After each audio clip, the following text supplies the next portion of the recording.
Hello friends, நம்ம இன்றைக்கி சென்னை நந்தனமில் இருக்கிற புக் ஃபேர் போக போகிறோம். அப்படியே சுஜிசனை கூப்பிட்டுங்கன்னு பஸ் ஸ்டாப் போயிட்டு பஸ் ஸ்டாப்லேருந்து ரயில்வே ஸ்டேஷனுக்கு கிளம்பிட்டோம்.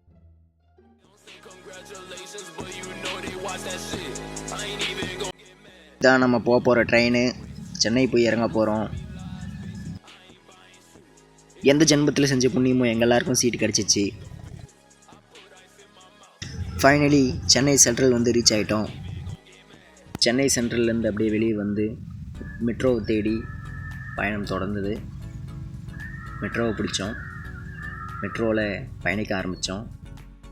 அப்படியே சென்ட்ரல்லேருந்து நந்தனம் ஸ்டாப்புக்கு போய் இறங்கணும். சென்னையோட 49வது புக் ஃபேர் வந்து சென்னை நந்தனமில் இருக்கிற YMCA காலேஜ் கிரவுண்டில் வந்து நடந்துச்சு. இதான் என்ட்ரன்ஸ் நினச்சி பின்வாசல் வழியாக போயிட்டோம் தெரியாமல். பின்னாடி போனால் ஏதோ ஒரு செட்டு மாதிரிலாம் போட்டு வச்சுருந்தாங்க. இந்த செட்டை பார்த்தோன்னே டக்குன்னு இதான் புக் ஃபேர்னு தோணுச்சு. ஆனால் அது இல்லை. அது மட்டும் தான் வழி கேட்ட அப்புறம் இந்த பக்கம் காமிச்சு விட்டாங்க. பார்க்கிங் ஃபெசிலிட்டிஸ்லாம் ரொம்ப நல்லாவே இருந்தது. இதான் என்ட்ரன்ஸ்லேயே ரெஜிஸ்ட்ரேஷன் பண்ணுறதுக்கான QR கோடு ஒன்று வச்சுருந்தாங்க. அதில் வந்து 3 பேரும் ஸ்கேன் பண்ணி ரெஜிஸ்ட்ரேஷன் பண்ணிட்டு ஃப்ரீயாகவே உள்ள போயிட்டோம். ரெஜிஸ்ட்ரேஷன் வந்து ஃப்ரீ தான். இந்த கண்காட்சியில் கிட்டத்தட்ட 1000க்கு மேலே புக் ஸ்டால்ஸ் இருக்குதுன்னு சொன்னாங்க. அந்த 1000த்தையும் லிஸ்ட்டு போட்டு ஒரு புக்கே வந்து தனியாக வச்சுருந்தாங்க. புக் ஃபேரே ரொம்ப கிராண்டாக சிறப்பாக ஏற்பாடு பண்ணியிருந்தாங்க. புக்ஸ் எல்லாத்தையும் குறிஞ்சி, முல்லை, மருதம், நெய்தல், பாலைன்னு சொல்லி 5 திணைகளை பேஸ் பண்ணி டிஃப்ரென்ஷியேட் பண்ணி வச்சுருந்தாங்க. அது போக எக்ஸ்ட்ரா டிஃப்ரென்ஷியேஷனும் அதில் இருந்துச்சு. சரி, இப்படி உள்ளே என்னென்ன புக்ஸ் தான் இருக்குதுன்னு சொல்லி பார்க்கலான்னு சொல்லி உள்ளே நுழைஞ்சிட்டோம். கௌதம் பதிப்பகம் எப்படி காம்பினேஷன் சூப்பரா?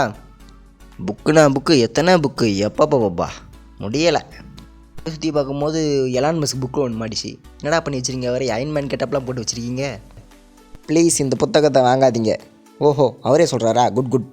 இதென்ன பிரமாதம், இதை விட ஸ்பெஷலாகிட்டு ஒன்று இருக்குது. டெமோ கார்கன்லாம் வச்சுருந்தாங்க புக்கில். அப்புறம் அங்கே சுற்றிக்கினே இருந்தோம். திடீர்னு நாங்கள் ஒரு குவிஸ் காம்படிஷன் வச்சுருந்தாங்க. அதில் வந்து கௌதம் வந்து ஜெயிச்சதுனால எங்கள் 3 பேருக்கும் ஃப்ரீயாக கல்யாண விருந்தே போட்டாங்க. Round 2 starts. அப்புறம் இன்னொரு தடவை நல்லா சுற்றி பார்த்துன்னு வந்தோம். எத்தனை புக் ஸ்டால்ஸ் பார்க்க முடியுமோ அந்த ஒரு நாளில் அவ்வளோத்தையும் பார்க்க ட்ரை பண்ணோம். புது மாப்பிள்ளை மாதிரி கேமியா கொடுத்தாப்புல DGP சைலேந்திர பாபு. அவரை பார்த்து 2-3 வார்த்தை பேசியிருந்தோம். அப்புறம் சாயங்காலம் 6 மணி ஆச்சு. அப்படியே இன்னொரு தடவை ஒரு லைட்டாக சுற்றி பார்த்தோம். நல்லா லைட்டிங்லாம் கெட்டப்லாம் நல்லா இருந்துச்சு. சரி, கொஞ்ச நேரம் போய் உட்காரலாமேன்னு சொல்லி நடக்க ஆரம்பித்தேன். சைலேந்திர பாபு போய் பார்த்தோம். இவன்கிட்ட தடவையை வீடியோ எடுக்க சொன்னான். சரி சொல்லல, சரி அதாவது ஒரு பேசிக்ஸ் மேக்ஸாக எடுத்துருக்கணும். அதான் அவங்க எடுக்காம விட்டான் பாருங்க. வாங்க வந்துட்டான் வேற இல்லை. ஒரே ஒரு ஃபோட்டோ மட்டும் தான் ஆதாரமாக இருக்குது. அந்த ஃபோட்டோ மட்டும் பார்த்துக்கோங்க போதும். மியூசிக் டைரக்டர் ஜேம்ஸ் வசந்தன் அவரோட தலைமையில் வந்து சங்க பாடலுக்கெல்லாம் ஒரு புது மியூசிக் கொடுத்து அதை ரீக்ரியேட் பண்ணுற முயற்சி வந்து நடத்தினாங்க. ஆனால் எங்களுக்கு வீட்டுக்கு போகிறதுக்கு டைம் ஆயிடுச்சுன்னு சொல்லி நாங்கள் சுஜிசனுங்க டாட்டா சொல்லிட்டு கிளம்ப ஆரம்பிச்சிட்டோம். நானும் கௌதமும் அப்படியே மெட்ரோவுக்கு வந்தோம். மெட்ரோவில் கொஞ்ச நேரம் ட்ரெயின் வரதுக்காக வெயிட் பண்ணிட்டு இருந்தோம். என்ன பொழப்பு இது? நம்ம வாழ்க்கை எதை நோக்கி பயணமாக போய்கிட்டு இருக்குன்னே தெரியலையே. அப்படியே மெட்ரோ ட்ரெயினை பிடிச்சி கிளம்பிட்டோம்.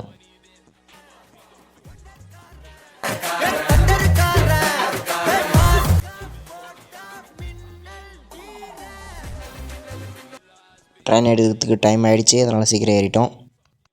அன்ஃபார்ச்சுனேட்லி போகும்போது இருந்த லக்கு எனக்கு வரும்போது இல்லை. அதனால் எங்களுக்கு சீட்டு கிடைக்கல. ஒரே ட்ரெயின் ஃபுல்லாக கூட்டமாக இருந்ததுனால நின்றுனே தான் வந்தோம். 7:30க்கு ட்ரெயின் எடுத்தாங்க. 9:30க்கெல்லாம் எடுத்துன்னு வந்து விட்டாங்க. அப்படியே நாங்கள் 2 பேரும் பஸ் பிடிச்சி வீடு போய் சேர்ந்துட்டோம். Meanwhile,